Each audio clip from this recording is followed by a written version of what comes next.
भारत माता शिव शक्ति अवतार। आज है 11/2/2025। रिवाइज डेट है 19/5/1967।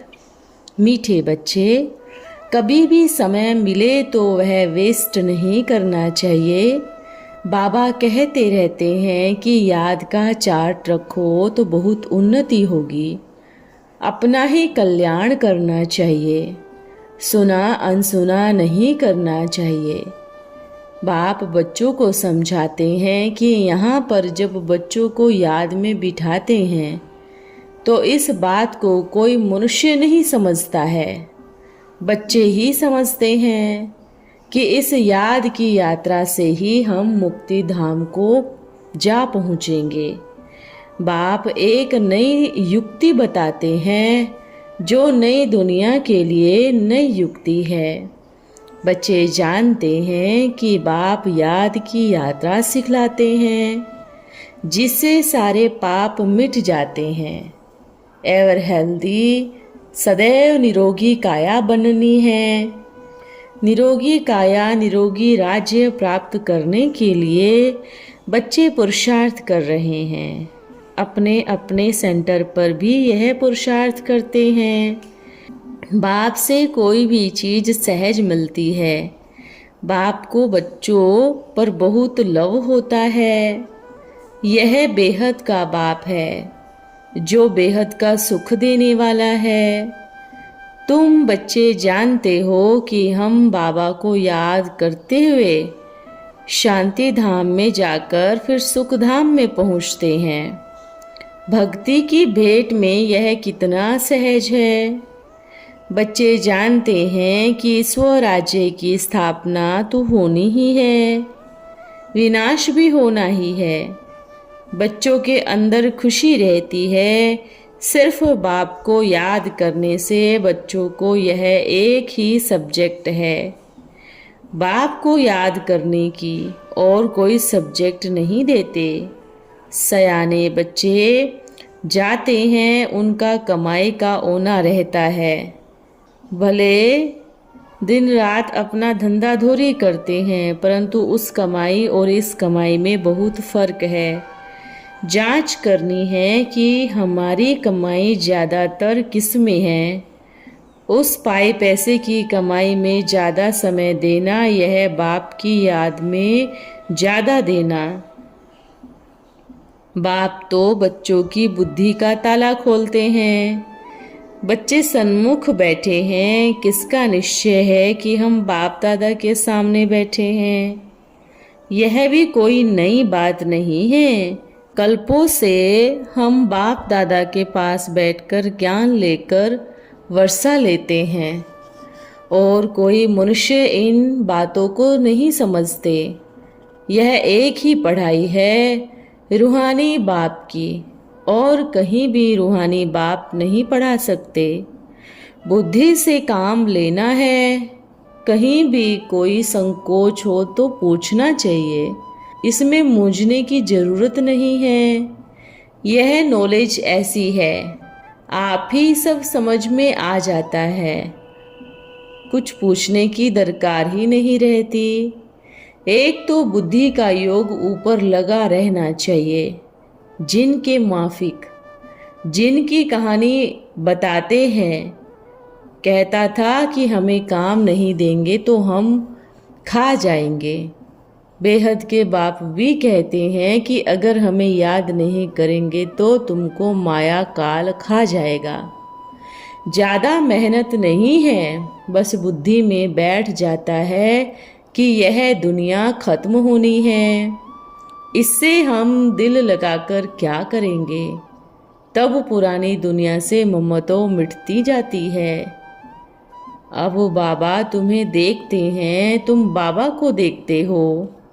बाबा की बुद्धि में है कि अब हम घर जा रहे हैं, फिर राजधानी में आएंगे। तब तुमको भी यही बुद्धि में रखना है। थोड़ा माया विघ्न डालती है, परंतु सावधान रहना चाहिए। ऊंचे ते ऊंच भगवान पढ़ाने वाला है तो जरूर पद भी ऊंचे ते ऊंच ही पाओगे। सिर्फ याद की ही यात्रा में रहना है, इसमें बच्चे मूंझते क्यों हैं? जरा भी इसमें मूंझने की दरकार नहीं है। यह भी बाप ने समझाया है कि तुमसे कुछ भी नहीं लेता हूँ, मैं तो देने आया हूँ, तुम्हें सुखधाम का मालिक बनाने आया हूँ। हम ईश्वर को देते हैं, यह सोचना भी पाप है, क्योंकि ईश्वर तो दाता है ना। कोई के भी अंदर में है कि हम देते हैं, तो इतना कहने पर ताकत कम हो जाती है। यह भी जानते हो कि शिव बाबा को राजाई आदि कुछ भी नहीं चाहिए। बाबा तो आए ही हैं बच्चों को विश्व का मालिक बनाने, सो भी कल्पों से आते हैं, नई बात नहीं है, कल की ही बात है। कल हम मालिक थे, फिर चक्र लगाया है, अब नाटक पूरा होता है। बाप आए हैं राजयोग सिखलाने।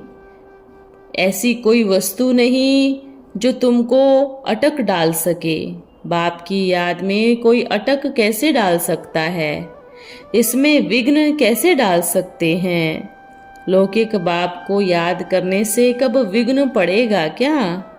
यह भी निश्चय है कि हमें बेहद के बाप की ही मत पर चलना है। वह इस साधारण तन द्वारा सिखा रहे हैं, नहीं तो यह चित्र आदि कहाँ से आए? और फिर बनना भी प्रजापिता ब्रह्मा द्वारा ब्राह्मणों को है। भगवान नई रचना रचते हैं प्रजापिता ब्रह्मा द्वारा। ब्राह्मण तो तुम ही हो। बच्चों को पता है कि हम अब ब्राह्मण कुल के हैं, पहले ईश्वरीय कुल के, फिर दैवी कुल के बनने हैं। सारा चक्र बुद्धि में है। इतनी सहज बातें फिर भूलनी क्यों चाहिए? याद रहने से ही सदैव खुशी रहेगी। झरमोई झगमोई में लग जाने से यह बातें भूल जाती है। बच्चों को याद की यात्रा में रहने के लिए भी समय तय करना चाहिए। भक्ति के लिए भी समय फिक्स करते हैं ना? तुमको भी समय फिक्स करना चाहिए। नौकरी से जब छुट्टी मिलती है तो घूमने फिरने जाते हैं, सवेरे को भी जा सकते हैं। पुरुषों को तो फिर भी धंधा धोरी का झंझट रहता है।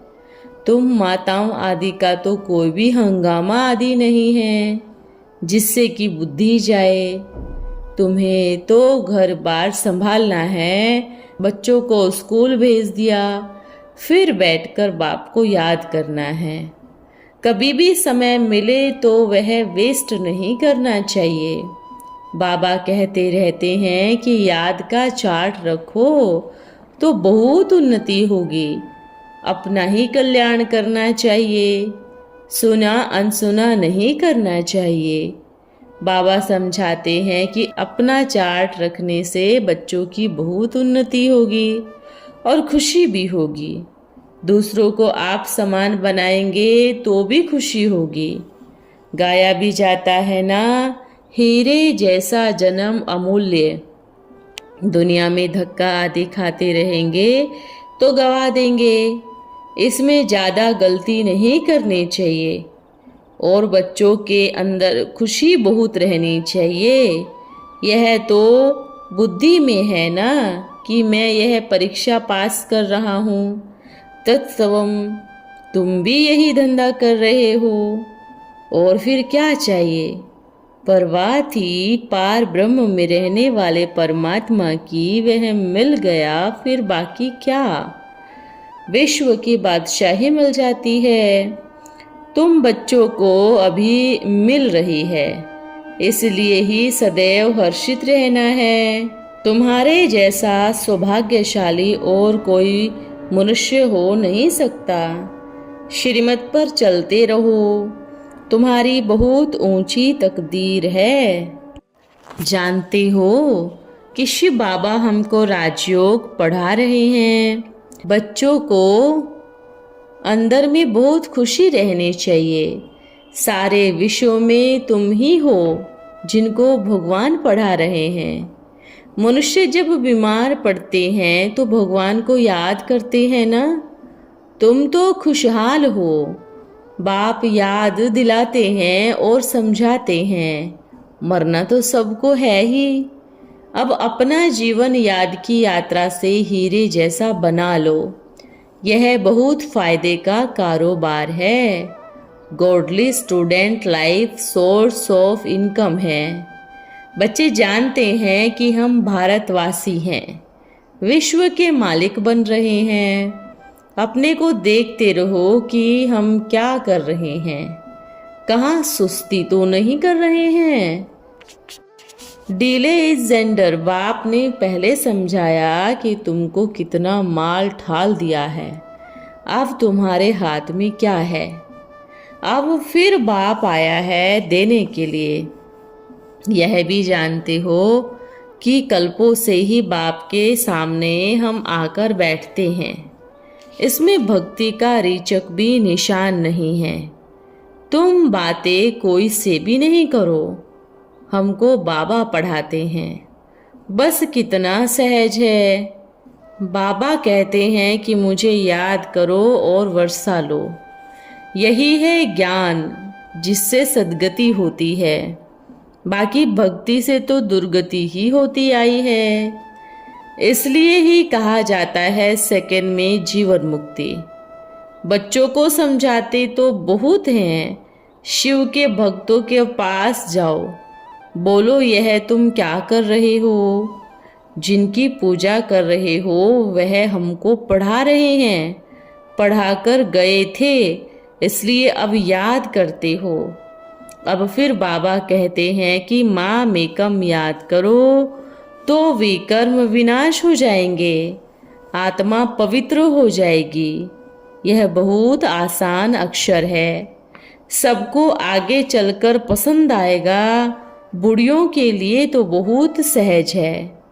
एक अक्षर याद नहीं कर सकते हो, वंडर है ना।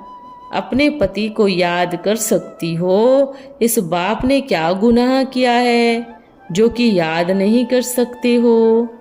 यह तो भला बुद्धि में है ना कि हम स्वर्गवासी बन रहे हैं, कि यह भी भूल जाते हो। बच्चों को समझाया गया है कि आत्मा जब भी शरीर लेती है तो वही सब दुख सुख भोगती है। पुनर्जन्म तो होता ही है ना। बच्चों को याद करने के लिए समय तय करना चाहिए। दैवी गुण भी धारण करने हैं, जबकि बहुत मीठा भी बनना है। कोई से भी लड़ाई झगड़ा नहीं। लिखा भी हुआ है 16 कला संपूर्ण निर्विकारी। तो उसमें मीठा बनना भी तो गुण है ना। तो कोई भी उल्टा सीधा काम नहीं करो। हो जाए तो अपना ही कान पकड़ते रहना है, तो सावधानी रहेगी। भक्ति मार्ग में बूढ़ियाँ याद करती होंगी कृष्ण को, लेकिन यहाँ तो कहा जाता है बाप को याद करना है। ऊंचे ते ऊंच पद पाना है तो याद भी तो ऊंच को करना है ना। ओम। रात्रि क्लास है 5/5/1967। बच्चों को गोले पर भी बहुत अच्छा समझाना चाहिए। संगम पुरुषोत्तम अक्षर भी लिखना है और संगम को थोड़ा बड़ा करना चाहिए तो क्लियर लिख सकेंगे। बच्चों को बुद्धि में यह रहना चाहिए कि हम पुरुषोत्तम संगम युग पर हैं। बाप आए हैं, पुरुषोत्तम बना रहे हैं। माताओं को तो उछलना चाहिए, अभी तो शेरनी नहीं बनी है, जबकि योग बल से उछल खावे। सर्विस का शौक हो, जब सर्विस करे तब ऊंच पद पा सकेंगे। अपने हमजिन्स को भक्ति मार्ग की अनेक प्रकार की जंजीरों से छुड़ाना है। तुम अपना जीवन बनाओ, परंतु पति में बच्चों में फंसी रहती हो। बादलों को तो रिफ्रेश होकर फिर जाकर सर्विस करनी चाहिए। इस सारी दुनिया से नष्टो मोह होना है। नष्टो मोह और मोह जीत बात एक ही है। जिस चीज का विनाश होना है उस चीज में मोह रखकर क्या करेंगे? सबसे मोह निकालने हैं। समझो पति मर गया तो हम रोएं क्यों? वो तो दुख देने वाला है। अब तो बाप क्षीर सागर में ले जाने के लिए आए हैं। अबलाओं को विकार के कारण सहन करना पड़ेगा। कहना पड़ेगा हम तो विकार नहीं देंगे, जाकर शादी करो। नष्टो मोह पक्के होने चाहिए।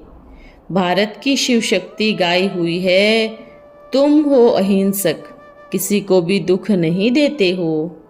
दुनिया में अननोन वॉरियर्स कोई होते नहीं हैं। अननोन है तो फिर उनका कब्र क्यों बनाते हो? अननोन है तुम, गुप्त हो ना। बाप भी गुप्त तो तुम भी गुप्त। बाप गुप्त हो पढ़ाते हैं तो एक मत पर चलना चाहिए। दूसरा कोई उल्टा सुल्टा बोले तो कुछ नहीं सुनना चाहिए। तुम्हारा ही गायन है कि खुशी गोप गोपियों से पूछो। तुम ब्राह्मण गाए जाते हो, तुम पूजे नहीं जाते हो। पतित पावन की तुम औलाद हो, पूजने लायक देवताएं हैं जिनकी आत्मा और शरीर दोनों ही प्योर है। तुम ही पूज्य सो फिर पुजारी बने हो। आधा कल्प पुजारी बन जाते हो, फिर आधा कल्प के पूजनीय लायक बनते हो। यह ज्ञान अंदर मंथन करना चाहिए। अच्छा, ओम नमः शिवाय। आज का वरदान है सर्वोच्च स्वमानधारी भव। वर्तमान समय अपने आप को किस स्वमान में समझते हो? अपने स्वमान को जानते हो? सभी से बड़े ते बड़ा स्वमान अभी कौन सा है, जिसको वर्णन करने में भी दिखाई पड़े कि इससे बड़ा स्वमान कोई हो नहीं सकता। इस समय तुम बच्चे बाप का भी मालिक बनते हो, तो इस समय का सबसे बड़ा स्वमान कौन सा है? मैं बाप का भी मालिक हूँ। विश्व का मालिक बनने से पहले ही विश्व रचयिता के भी मालिक बनते हो। शिव बाबा के भी मालिक बनते हो। इसलिए बाप भी तुम बच्चों को वालेकुम सलाम कहते हैं। ऐसा स्वमान फिर कब अनुभव करेंगे? जहाँ स्वमान होता है वहाँ अभिमान नहीं होता है।